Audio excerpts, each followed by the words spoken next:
Welcome back. So now from here you can verify that Microsoft Server 2016 ISO image is uploaded. Now we can proceed with the VMware virtual machine installation process. So let's get further with the installation of a virtual machine operating system.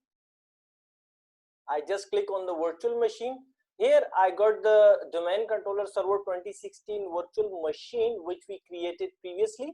So for proceeding with the installation, you have to right click on this machine and click on the edit setting option. From now, just scroll down below and here you can see that CD or DVD drive. So we will not use the host drive physically. If you want to use this option, you can, but we have another option, data store ISO file here. Okay, so from here we go to the ISO folder and from here we select the ISO image, right, and just click on this option.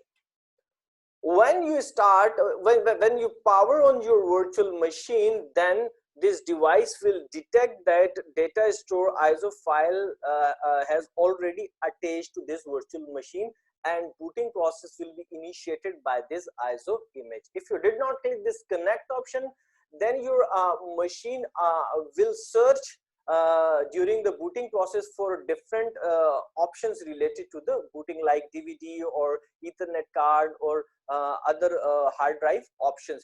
When you select this option, then the booting process will be buttery smooth with ISO image. So just save this option, click on this machine, and here you get the power on button. So just power on it or double click on this machine or just on a single click, here the process will be initiated. Here you can see that the process initiated and now loading files from our ISO image and installation process initiated, and within a few minutes the installation process will be done. So this is the simple process how you can get your ISO image with the data store of the ESXI and then further proceed with the installation. Okay, so I'll continue this installation in offline mode and we will proceed further.